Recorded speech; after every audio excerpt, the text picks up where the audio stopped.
آج ہمارا موضوع ہے اثبات وسیلہ، جو کہ ہم اہل سنت و جماعت ہیں، اور ہمارا عقیدہ یہ ہے کہ ہم اللہ کی بارگاہ میں جب دعا کرتے ہیں تو اللہ کے پیاروں کا وسیلہ دے کے دعا کرتے ہیں۔ اس کام کو کئی لوگ کہتے ہیں کہ یہ کام جائز نہیں ہے، اللہ بغیر وسیلے کے بھی دعا قبول کرتا ہے۔ بھائی اس میں کوئی شک نہیں ہے، اللہ تعالیٰ بے نیاز ہے، وہ وسیلے کا محتاج نہیں ہے، اس کو ضرورت نہیں ہے کہ وہ وسیلہ دیا جائے تو پھر ہی دعا قبول کرتا ہے۔ لیکن بھائی دنیا کا ایک نظام ہمیں یہ بتاتا ہے، بعض اوقات کوئی بندہ گل نہ من رہا ہوئے نا تو پھر وہ نہ کوئی تعلق والا، اس کی کوئی پیار اور محبت والا جس کے ساتھ اس کا تعلق ہو، اگر اس کو لے کر چلے جائیں تو وہ سامنے والا کیا کہتا ہے، میں چھڑنا تو نہیں سی پر ہم تسی آ گئے ہو، میں چھڑنا تو نہیں سی پر اب تم آ گئے ہو۔ وہ ایک لفظ ہے نا، موٹی جی گل ہے، جتھے ہوئے جی اتھوں لینا جی۔ بھئی جہاں پر پیار محبت ہو، جہاں پہ جی ہو، جہاں پہ سلام دعا ہو۔ اگر دیکھنا کئی دفعہ اب ماہ رمضان چل رہا ہے نا، تقریروں کا ٹائم ہم نہیں دیتے باہر، اس لیے تراویح رات تراویح ہوتی ہے، سارا دن منزل پڑھنی اور دیگر مصروفیات۔ اب ایک بندہ کہے کہ نہیں جی آپ نے آنا ہے، اور پھر یہاں گاؤں میں سے ہی کوئی بندہ وہ تعلق والا بنا کے کہ حافظ صاحب کو ذرا تقریر واسطے آنا ہے۔ اب پہلے جانا نہیں تھا، لیکن جب وہ تعلق والا آیا تو بھائی یار جانا تو نہیں تھا لیکن ہم تھوڑی موڑی نہیں جاتی گل ہے، اب آپ آگے اس لیے اب عرش بھائی جتنا کل ہے ہی نہیں وسیلہ، جنہوں نے سلام دعا ہی نہیں کسی دے نال، اب ہم ان کو کیسے مجبور کریں بھی آپ بھی وسیلہ دیں؟ بھائی اسی دن لاہور جائیے تو نانا صاحب نال بھی سلام دعا ہے، بات پتہ اگر ہمارا چکر لگے تو بابا فرید سے بھی ہماری سلام دعا ہے۔ بھائی ہماری ہے، جن کی نہیں ہے وہ وسیلہ نہ مانگے، ہماری چونکہ سلام دعا ہے اس لیے ہم ان کا وسیلہ دیتے ہیں۔ اور قیامت کے دن اگر مشکل وقت آ گیا تو کم از کم یہ ولی کہہ تو دیں گے نا، یا اللہ ساڑھے دربار دے آ کے سلام عقیدت پیش کرتا سی، اللہ نیکیاں نہیں تے ساڑھا آنا بیٹھیا جائے۔ تو اس لیے بھائی جن کو وسیلے کی ضرورت نہیں وہ نہ مانگیں، لیکن آئیے قرآن و حدیث سے چند دلائل میں آپ حضرات کے سامنے رکھتا ہوں۔ آئندہ یہ گل نہیں کرنی کہ میں پڑھیا لکھیا نہیں۔ جب کوئی آپ سے پوچھے کہ وسیلہ کہاں لکھا ہے، اگو یہ نہیں کہنا کہ میں ایڈا پڑھیا نہیں، جڑا پوچھ رہے ہو وہ پی ایچ ڈی نہیں کیتی ہونے، اس نے بھی 2-4 مسئلے ہی رٹے ہوئے ہیں، وہ آپ کو آگے 2-4 مسئلے ہی آپ سے پوچھے گا۔ ایسا نہیں ہے کہ اس نے ساری بخاری شریف پڑھی ہوئی ہے، انہیں بھی ہمیں 2-4 لکیر کے فقیر ہوتے ہیں، 2-4 مسئلے کر کے وہ والا آگے سوال آپ سے کریں گے۔ آج جڑا میں درس کرنا ہے نا وسیلہ کے حوالے سے، یہ آپ نے ذہن میں بٹھانا ہے، زیادہ دلیلیں نہیں کیونکہ وقت تھوڑا ہوتا ہے، 2-4 دلیلیں ہی پیش کرنی ہے، ایک قرآن کی آیت ہے، 2-3 حدیثیں پیش کروں گا۔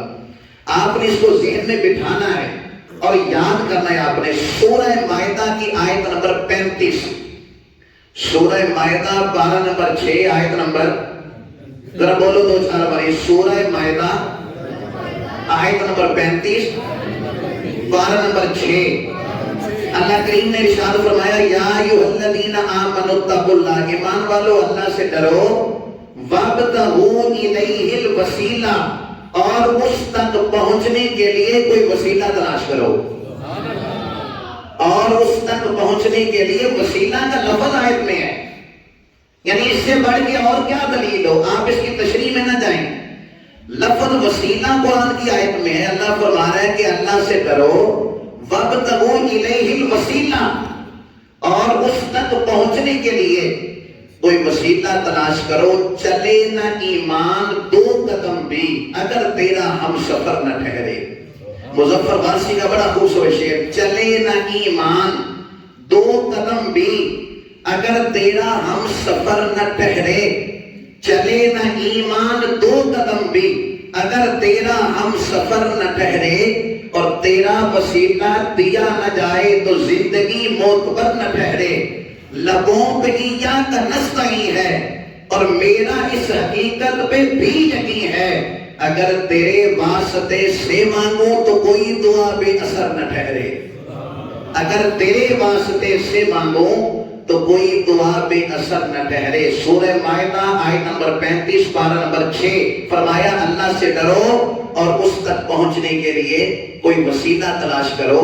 سب سے بڑا وسیلہ، اچھا جنہوں نے نہیں ماننا ہوتا نا وہ کہتے ہیں کہ اس کو مراد ہے نماز کا وسیلہ، روزے کا وسیلہ. یعنی آپ نماز کا وسیلہ دیں اللہ کی بارگاہ میں، ہم اس کے منکر نہیں ہیں. نماز کا وسیلہ بھی دیں، روزے کا وسیلہ بھی دیں، لیکن وہ بانگ کھڑی کر کے کہہ سکتا ہے جڑی فجر پڑھی ہے قبول ہو گئی ہے؟ کوئی کہہ سکتا ہے کہ جتنے روزے رکھ لیے جو بعد میں رکھوں گا قبول ہے؟ جن چیزوں یعنی اللہ کی بارگاہ میں امید ہے لیکن ان کی قبولیت کا یقین نہیں، تو جس چیز کی قبولیت کا یقین نہ ہو اگر اس کا وسیلہ تم کہتے ہو کہ دے سکتے ہیں تو مدینے والا تو اللہ کی بارگاہ میں قبول ہی قبول ہے.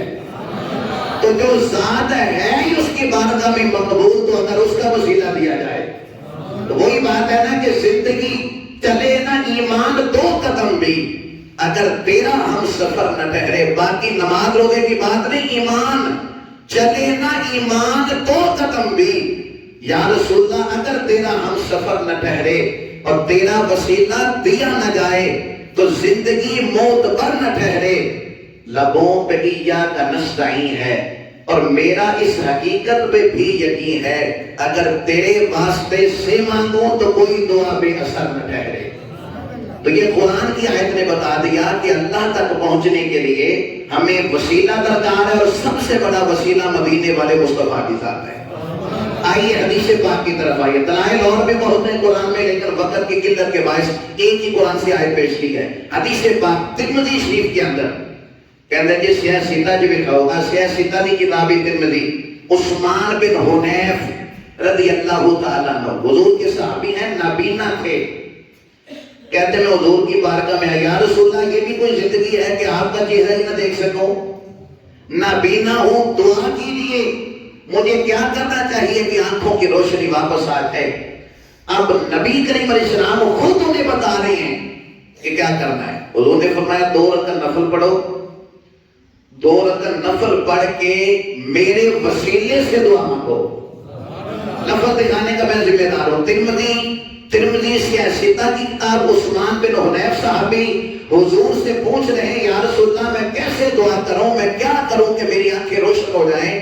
فرمایا 2 رکعت نفل پڑھ کے یعنی اللہ کی بارگاہ میں بھی رجوع، پھر میرے وسیلے سے دعا مانگو.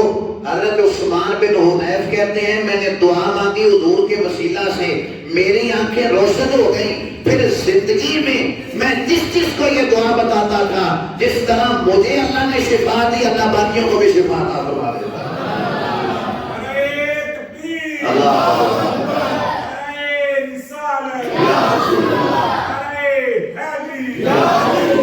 آپ نے توجہ فرمائی اس بات پہ. اگر وسیلہ جائز نہ ہو، اگر وسیلہ مانگنے والا معاذ اللہ شرک کا مرتکب ہے تو نبی کریم علیہ السلام نے صحابی کو معاذ اللہ شرک سکھایا. شرک نہیں ہے. وسیلے کا مطلب یہ ہے اللہ کریم کی بارگاہ میں جس کی عزت اور محبت ہوتی ہے جب اس کا واسطہ دیا جائے تو اللہ کریم اس کی عزت والے کی عزت کی وجہ سے دعاؤں کو قبول فرما دیا کرتا ہے. ایک موٹی سی مثال سنیں. انسان کو پیدا کون کرتا ہے؟ اللہ. لیکن ایسا تو نہیں ہے کہ بچے درختوں پہ لگے ہوتے ہیں. وسیلہ کس کا ہے؟ ماں باپ کا. یعنی اللہ چاہے تو بغیر ماں باپ کے بھی پیدا کر سکتا ہے، جس طرح حضرت عیسیٰ کو بغیر باپ کے پیدا فرمایا، جس طرح حضرت آدم علیہ السلام کو بغیر ماں باپ کے پیدا فرمایا. یعنی اللہ ایسا کر سکتا ہے لیکن کرتا نہیں. درمیان میں ماں باپ کا وسیلہ ہے. روزی کون دیتا ہے؟ لیکن کیا چھت تو تھلے ٹک دیے ساڈا رزق؟ کیا کرنا پڑتا ہے؟ ٹریکٹر چ تیل پانا ہے، پھر آپ نے ہاتھ چلانے ہیں، پھر بی پانا ہے، کھاد پانی ہے، پانی لانا ہے، محنت کرنی ہے، کٹنا ہے، وڈنا ہے، اس کے بعد رزق ملنا ہے. یعنی یہ سارا حالانکہ واللہ خیر الرازقین، اللہ سب سے بہتر رزق دینے والا ہے. رزق اللہ دیتا ہے لیکن بغیر وسیلے کے نہیں دیتا، وسیلے کے ذریعے دیتا ہے. اچھا ایک حدیث پاک ہے، آقا کریم علیہ السلام نے فرمایا من یرید اللہ بہ خیرا یفقہہ فی الدین. اللہ جس سے بھلائی کا ارادہ کرتا ہے نا اسے دین کی سمجھ دے دیتا ہے. یعنی جس سے اللہ چاہتا نا کہ میں نے اس کے ساتھ خیر کا، نیکی کا، بھلائی کا ارادہ کرنا ہے، اللہ اس کو دین کی سمجھ دیتا ہے۔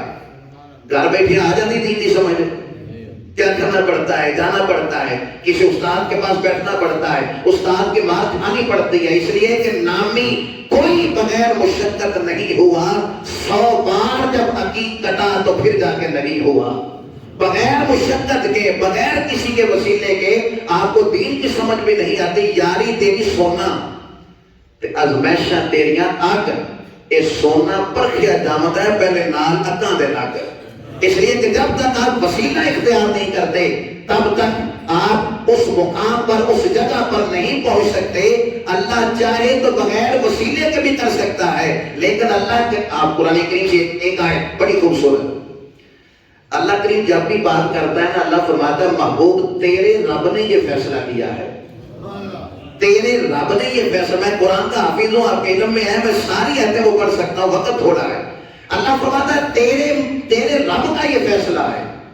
بھئی اللہ یوں بھی تو کہہ سکتا ہے نا، رب کا یہ فیصلہ ہے، کہ تیرے میں قرآن دی کی ضرورت ہے، تیرے رب کا یہ فیصلہ ہے، تیرے رب نے یہ فیصلہ کر لیا ہے، تیرے رب نے یہ حکم دیا ہے۔ اس لیے کہ رب بتانا چاہتا ہے قل هو اللہ احد، اور میں ایک ہوں، اس میں کوئی شک نہیں، لیکن قل کہہ کے اگر مصطفیٰ کی زبان سے یہ بات کروا رہا ہوں، قل محبوب آپ کہیں کہ اللہ ایک ہے، اگر اللہ اپنے ایک ہونے کا اعلان بھی کرتا ہے تو مصطفیٰ کے وسیلے سے کرتا ہے۔ تو رب یہ بتا رہا ہے جب میں قرآن میں جگہ جگہ مصطفیٰ کے وسیلے سے تم سے بات کرتا ہوں تو تم مصطفیٰ کو چھوڑ کر میرے پاس کیا لینے آ جاتے ہو؟ جب میں مصطفیٰ کے وسیلے سے بار بار تم سے یہ بات کر رہا ہوں، درداں دا دل وچ قبیلہ نہ ہوندا، مقدر دا ایک بھی ساوا تیلا نہ ہوندا، ساڈی تے نہ سر سوا بھی نہ لبدی جے سونے نبی دا وسیلہ نہ ہوندا۔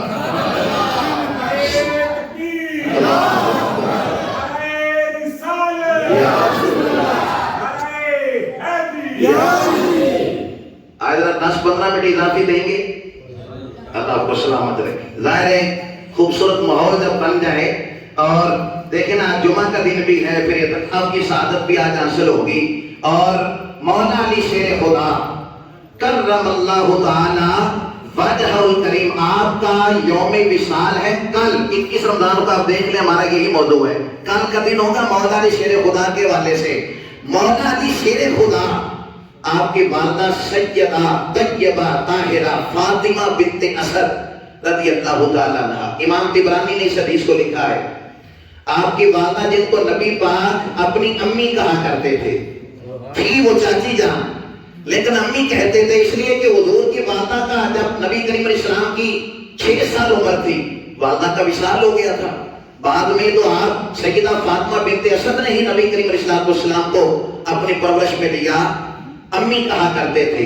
ان کا جب وصال ہوا نا تو نبی کریم علیہ السلام نے فرمایا کہ جب غسل دیا جانے لگے تو پہلے مجھ سے پوچھ لینا۔ جب بیویاں غسل دینے لگی نبی کریم علیہ السلام کو بتایا گیا تو نبی کریم علیہ السلام نے اندر تشریف لے کر گئے، وہ جو قمیض پہنی تھی وہ قمیض اتاری، کوئی اور قمیض پہنی، آ کے فرمایا کہ جب کفن دینے لگو تو اس قمیض کو بھی رکھ دینا، جب کفن دینے لگو میری امی کو تو یہ قمیض بھی کفن میں رکھ دینا۔ نبی کریم علیہ السلام دیکھیں کیا کیوں ایسا فرمایا، وہ ایک شعر ہے بڑا خوبصورت، پسِ مردن فرشتوں نے جو تلاشی لی تو کیا نکلا، کہتے جب میں قبر میں پہنچا نا اور فرشتوں نے میرے کفن کو ٹٹولا تو پھر نکلا کیا، کہتے پسِ مردن یعنی مرنے کے بعد پسِ مردن فرشتوں نے جو تلاشی لی تو کیا نکلا، فقط ایک دل کے کونے سے خیال مصطفیٰ نکلا۔ دوبارہ سنیے، پسِ مردن فرشتوں نے جو تلاشی لی تو کیا نکلا، فقط ایک دل کے گوشے سے خیال مصطفیٰ نکلا۔ اور اعلیٰ حضرت کے شہزادے مفتی اعظم ہند کہتے ہیں، عشق سرکار کی ایک شمع جلا لو دل میں، بعد مرنے کے قبر میں بھی اجالا ہوگا۔ دوبارہ سنیے، عشق سرکار کی ایک شمع جلا لو دل میں، بعد مرنے کے لحد میں بھی اجالا ہوگا۔ کیا ہوا پھر؟ نبی کریم علیہ السلام نے خود جنازہ پڑھایا اور جنازہ پڑھانے کے بعد جب قبر میں اتارنے لگے تو پہلے خود قبر میں اترے، قبر میں لیٹے، ابو ذر غفاری دور کھڑے رو رہے تھے، کہنے لگے کہ یہ کہنا تو نہیں چاہیے کہ ماں مر جائے، کسی کی نہ مرے، لیکن آج میرا دل کرتا سی کاش اس جگہ تے میری ماں دی برکتاں ساری اودے حصے وچ آ جاندیاں، جس کی قبر میں خود مصطفیٰ اترے ہوں، خود لیٹے ہوں۔ نبی کریم علیہ السلام نے پھر ایک لفظ کہا، فرمایا میں نے اپنا لباس اس لیے کفن میں رکھا، اللہ اس کی برکت سے جنت کا لباس پہنائے گا۔ فرمایا قبر میں اس لیے لیٹا، اس لیے کہ قبر روضۃ من ریاض الجنہ، جنت کے باغوں میں سے باغ بن جائے گی۔ پھر جس وجہ سے یہ بات سنا رہا ہوں، پھر دعا مانگی، اے اللہ مجھ سے پہلے جو نبی آئے ان کے وسیلے سے اور میرے وسیلے سے میری امی کی بخشش فرما دینا۔ اللہ مجھ سے پہلے جو نبی آئے ان کے وسیلے سے بھی، کوئی کئی لوگ کہتے ہیں نا کہ زندوں کا چلو آپ وسیلہ دے لو، لیکن جو دنیا سے چلے گئے ان کا وسیلہ نہ دینا۔ نبی کریم علیہ السلام اپنے سے پہلے والے پیغمبروں کا وسیلہ دے کے دعا مانگ رہے ہیں، اللہ مجھ سے پہلے نبیوں کا وسیلہ اور میرا وسیلہ اللہ تیری بارگاہ میں دیتا ہوں، میری امی کی بخشش فرما دینا۔ یعنی اس حدیث نے امام طبرانی نے جو لکھی، یہ حدیث بھی بتا رہے، میری طرف دیکھیے، اس حدیث نے بھی بتا دیا کہ نبی کریم علیہ السلام کا وسیلہ ہو یا پہلے نبیوں کا وسیلہ ہو، یہ دینا جائز بھی ہے، اللہ دعاؤں کو قبول بھی فرما دیا کرتا ہے۔ اب ایک اور بات سماعت فرمائیں، مولا علی شیر خدا رضی اللہ تعالیٰ، آپ کہتے ہیں کہ میں قبر مصطفیٰ پہ، روضہ رسول پہ بیٹھا تھا، نبی کریم علیہ السلام کے وصال کو 3 دن ہو گئے۔ بڑی خوبصورت بات، نبی کریم علیہ السلام کو اس دنیا سے پردہ فرمائے 3 دن ہو گئے تھے۔ ظاہر ہے اس وقت ٹیلی فون تو ہوتا نہیں تھا، کئی لوگ بعد میں آئے حضور سے ملنے، پتہ چلا حضور کا وصال ہو گیا۔ اسی طرح ایک اعرابی تھا، پتہ نہیں کس علاقے سے آیا نبی کریم علیہ السلام کو ملنے کے لیے۔ حضرت علی کہتے ہیں میں روضہ مصطفیٰ پہ تھا، وہ اعرابی آیا تو کہنے لگا علی میں نے نبی پاک سے ملنا ہے، کیونکہ غم تازہ تھا۔ نبی کریم علیہ السلام کو وصال فرمائے 3 دن ہوئے تھے۔ جنہ دے دل پر جانی بچھڑن، کون روے پھر تھوڑا، سب روگاں دا روگ محمد جس کا نام بچھوڑا۔ کہتے میں اسی ابھی کیفیت میں تھا اور اسی انداز میں تھا، حضور کا وصال ہوا، غم بھی تازہ تھا۔ جب اس نے کہا نا کہ میں نے حضور سے ملنا، تو کہتے چھم چھم آنکھیں میری ترسی، رونے لگ گیا، اور میں نے کہا کہ حضور کو تو وصال کیے ہوئے 3 دن گزر گئے۔ اب وہ شخص، آپ قرآن کی آیت پہلے سامنے رکھیے، پھر یہ بات سمجھ میں آئے گی۔ قرآن یہ کہتا ہے پارہ نمبر 5 سورہ نساء، اللہ فرماتا ہے وَلَوْ أَنَّهُمْ إِذْ ظَلَمُوا أَنفُسَهُمْ جَاءُوكَ، محبوب اگر یہ لوگ اپنی جانوں پہ ظلم کر لیں تو تیرے پاس آ جائیں، جَاءُوكَ تیرے پاس آ جائیں۔ یہاں پہ آگے کیا کرنا ہے؟ فَاسْتَغْفِرُوا اللَّهَ، یہاں آگے اللہ سے معافی مانگے، وَاسْتَغْفَرَ لَهُمُ الرَّسُولُ، اور آپ بھی ان کے لیے بخشش کی سفارش کر دیں تو لَوَجَدُوا اللَّهَ تَوَّابًا رَحِيمًا، اللہ کو توبہ قبول کرنے والا، رحم کرنے والا پالیں۔ آپ کے پاس آئیں جب یہ گناہ کر لیں، اپنی جان پہ ظلم کر لیں۔ اب وہ عرابی یہی قرآن کی آیت پڑھ کے آئے، پتہ چلا حضور کا وصال ہو گیا، حضور کا وصال ہو گیا، پتہ چلا حضور کی قبر پہ آئے اور حضور کی قبر کی مٹی اپنے سر پہ ڈالنے لگے، کہنے لگے یا رسول اللہ میں نے اپنی جان پہ بڑے ظلم کیے گناہ کر کے، اب آپ پردہ فرما کے حضور میں کس کے پاس جاؤں، میں کس کے پاس سفارش لے کے جاؤں، میں کس سے جا کے اپنا مدعا عرض کروں؟ یا رسول اللہ میں تو بخشش کی سفارش لے کر آیا ہوں، آپ قرآن کی آیت ہے کہ اگر رسول بھی بخشش کی سفارش کر دیں تو اللہ ضرور ان کی توبہ کو قبول کرے گا۔ حضور مجھے بتائیے میں کیا کروں، مجھے بتائیے میں کس کے پاس فریاد لے کر جاؤں؟ حضرت علی کہتے ہیں میں نے کان لگا کے سنا تو قبر مصطفیٰ سے آواز آ رہی تھی عرابی چلا جا، اللہ نے تیرے گناہوں کو معاف فرما دیا۔